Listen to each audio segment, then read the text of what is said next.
大家好，我是卡路亚。那我们就边复盘边做记录，我们的重点就放在记录跟练习啊，1分钟的单级别记录跟练习，然后多级别还有一些进阶操作例如特别的模型或者是特殊筛选的机会，我们有就留在群组，或者是有时候我直播的时候可能会讲。那复盘影片我们就是单纯去统计说今天一整天的24小时会有哪些机会，可能爆赚也可能爆赔，那我们就是把它记录下来。好，那我们开始10号的复盘啊，然后前面的主要波段推上来。供需区的位置，然后这边我们以1分钟可以去等一张，但是呢，如果在其他时间框架，那就会是在前面的位置。那你在实战当中就可以都去考虑2个位置都去考虑，因为我们固定时间框架下来，我们的视角就会受限嘛。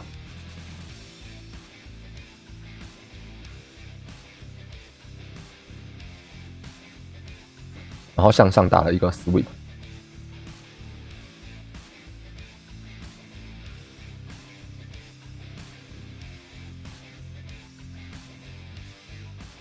好，这边稍微停一下。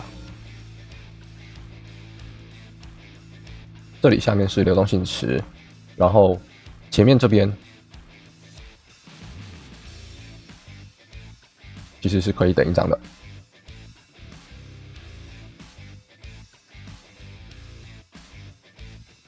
然后一样过来是流动性池，可能是打一个 sweep。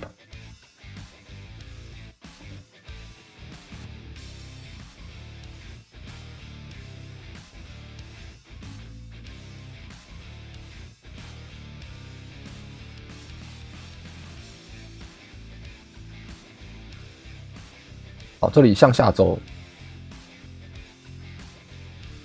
这边都不是 boss 哦，都没办法接。那我们可以接的位置在前面。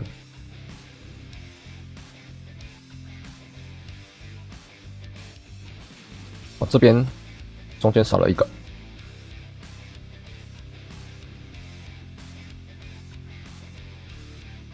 所以会在这个位置。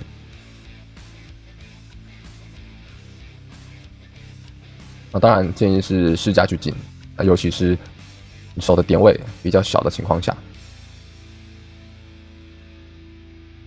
因为很有可能会一根灌过去，然后这边下来一样是没有办法去接。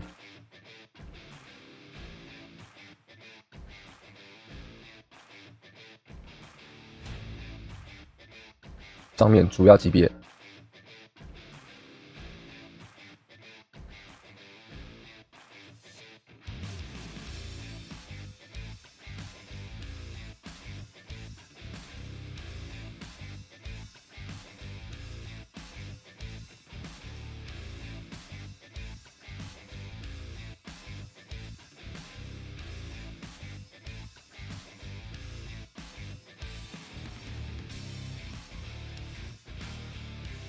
止损就止损了，没有关系哈。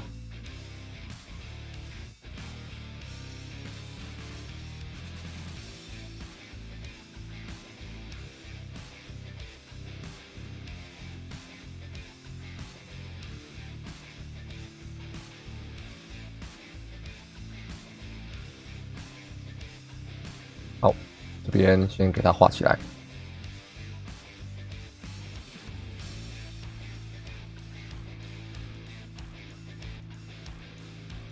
做上去，空间够。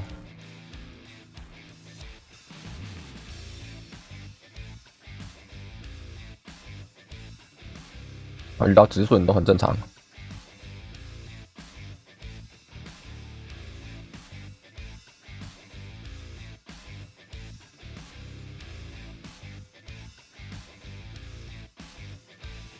好，这边又上去了，但是他们都是更小的级别。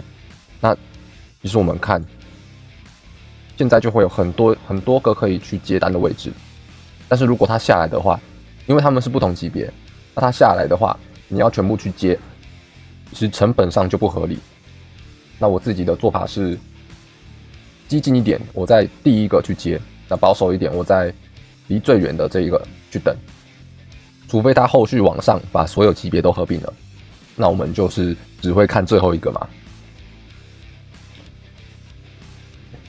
这边打 sweep，你看，如果你这边又把它当成两种情况都考虑的话，真实突破或者是假突破，那么你又会多一个位置去接。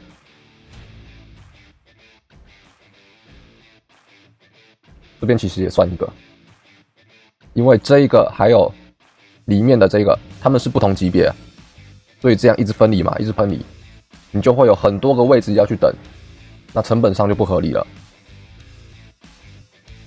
所以我们把这个因素考虑进去，这边都不要。那么顶多去考虑这两个位置。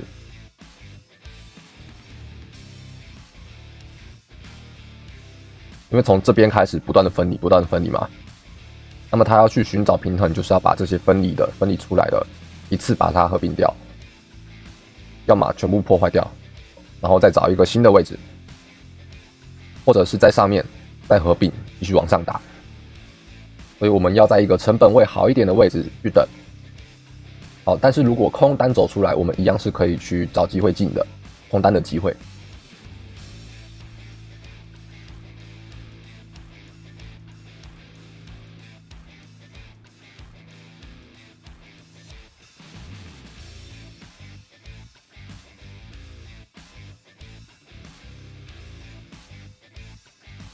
这里走下来，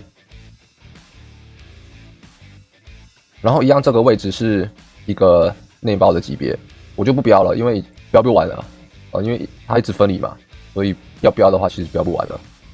那我们只要知道它们的主次关系就好。所以这两个级别它们是不同的哦，它们是不同的级别。那当级别分离了，你要不要去进？那就是看个人抉择，有好有坏。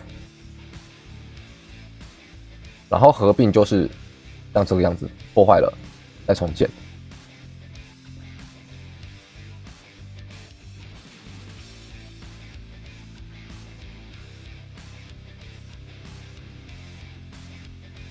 好，左侧流动性建立。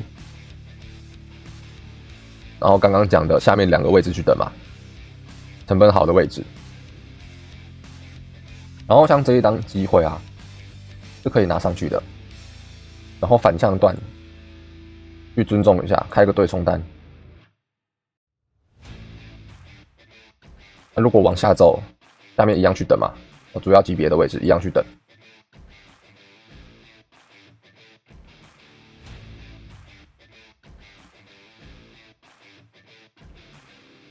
好，后续也没有机会走出来，过12点。好，那以上是10号的复盘。那当天比较重要的就是级别在不断分离当中，一定会在未来的某一个时刻把级别合并。这个观念其实也是你能够进入下一阶段的关键，从单级别进入到下一阶段的关键。好，那今天就到这里。